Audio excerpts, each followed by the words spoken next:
everyone, it is nap time. I am back here in my laundry room trying to keep my voice down. I kind of live in a shoebox of a house, so this was the best place to film. And I wanted to show you this project that I did. It's a Swiss embroidered fabric from Farmhouse Fabrics, of course.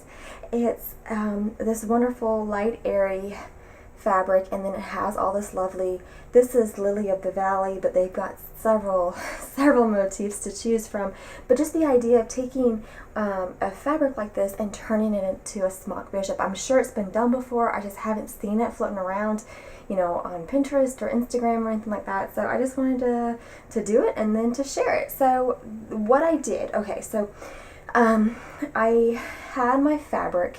So it was the Swiss embroidered flounce, you know, is on one side and the rest of the fabric is on the other side. So I actually was able to cut two bishops out of it. So one of the bishops I cut out of it was the Swiss embroidered, you know, what had all that detailing on it, this one. And then the other one just has the plain fabric above. Now when you look on Farmhouse, when you're looking to buy a Swiss embroidered flounce, obviously they all have, you know, some embroidery on one side of it. So if you can imagine your fabric, you know, it normally has a selvage edge on the long sides. Instead of it being a selvage edge, it's going to be your Swiss embroidered motif on one edge. Some of them have a Swiss embroidered motif on two edges, so you just read the description and see if it's only on one edge or if it's on two edges, and go from there. But I only had it on one edge, so I had my bishop aligned on one edge, and what you're just gonna kind of, whatever your motif is and then the size that you're making, you just sort of align it so you kind of make it work, you know. The bishop, like the front and back of the bishop, are fairly easy to align because you just kind of align the hem up for both of those, and then the rest of the fabric is what it is. Now when I got to the sleeve, I was like, okay, you have to think more on how much space you have from where your embroidery ends to where your smocking begins. So on mine, I am right next, like my embroidery is right next to my smocking, and I actually trailed my smocking up to kind of make it work, if you will. These are, you know, obviously an angel sleeve style, and I did a size, was it 18 months or size 2? Audrey, she just keeps growing up and up and up, so I haven't, even though she's 3 years old, she still fits into like 24, 18 months, 12, 24 months, depending on what the brand is. The child is just long and lean. But at any rate, so just whatever size you're making, put your pattern on there. There's no right or wrong here. Like, you know how I've said it a million times, you do you, it's sewing, you do you.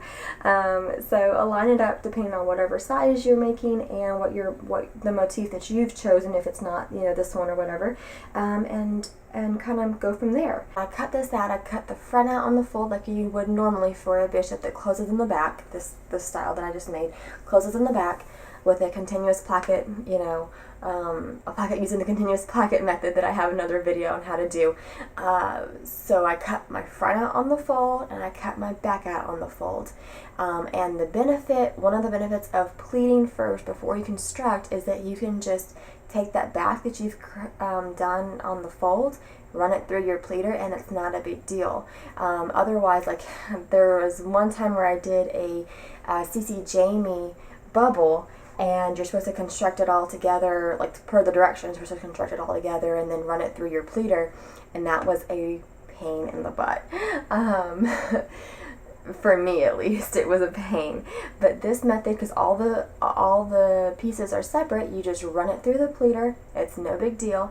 And then what I did afterwards is that I just kind of pulled up enough threads from that back where you know, that center back area where the placket needed to go, pulled up enough threads so they were out of the way, and then I cut down that center back just, I don't know, 5-6 inches, whatever it calls for the size you're making, to be able to insert a placket, again using the continuous placket method. I have another video on how to do that, and easy peasy. Now how I pieced it together was the method, I've called it the best method, and I don't use that term lightly. If you look at my video titles, you don't see that I I use that best way to do this, yada yada yada. I don't do that very often, but in my opinion, this is the best method for joining a smock bishop, and I have an entire another video on that.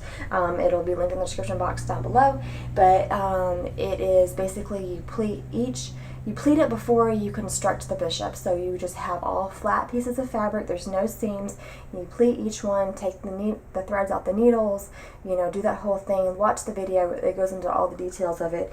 Now, some criticism for this method is that, yeah, you have to take all the threads off the needles and then rethread and all that sort of stuff. It takes me about 30 minutes to pleat up a bishop, and yeah, it is what it is. And then but I really liked the method. Nothing's perfect. I really like the method because you don't have to worry about any of your seams showing through that bulk, you know, that you can get. And then you also don't have to worry about any of your needles breaking. So there's pros and cons to everything. I've got other methods on my channel of constructing a bishop. Do what works for you. And then the neat thing, though, about this being an angel sleeve and using that method that I'm talking about, where you remove all of your needles, or not needles, remove all your threads from your needles, is that it sort of, where you would normally put a bias band to do the underneath of the arm, it sort of allowed the fabric to just roll over. And so I took advantage of that, and I just threaded up a needle, and I hid my tail, tied on by, creating a loop and going through the loop twice, pulling tight, and then I just took advantage of that natural curl that the fabric wanted to do by doing that, the pleating method that I referred to.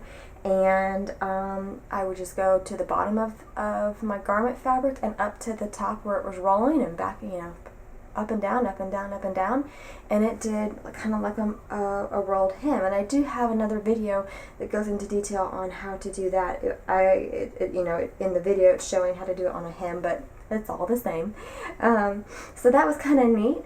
And what else do I want to mention about this? I blocked it like normal using my blocking board. I have that link down below. Just a side note, I get some questions about this blocking board.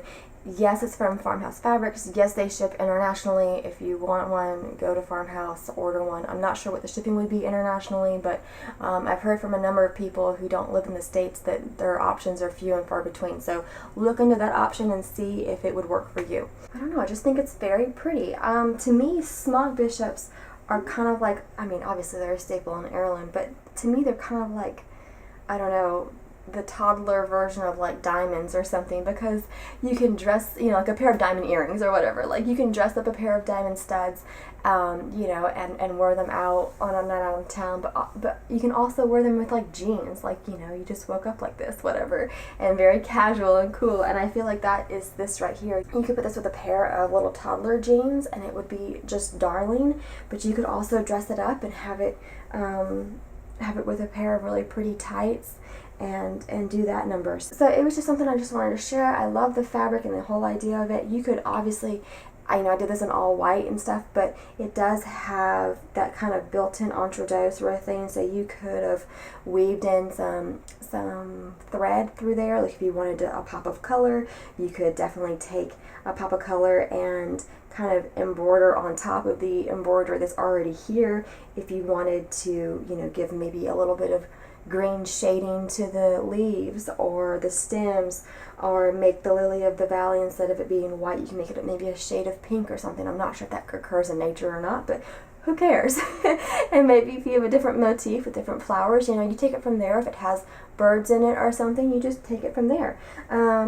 You could definitely add beads to it. You do you. It is sewing. That's the joy of it, is you take it, run with it, and make it your own. But I just wanted to share it for what it's worth. And yeah, I hope it was helpful. If y'all have any questions, please leave it down in the comments below, and I will do my best to answer them. And as always, guys, I appreciate y'all for watching, and I hope to catch y'all next time.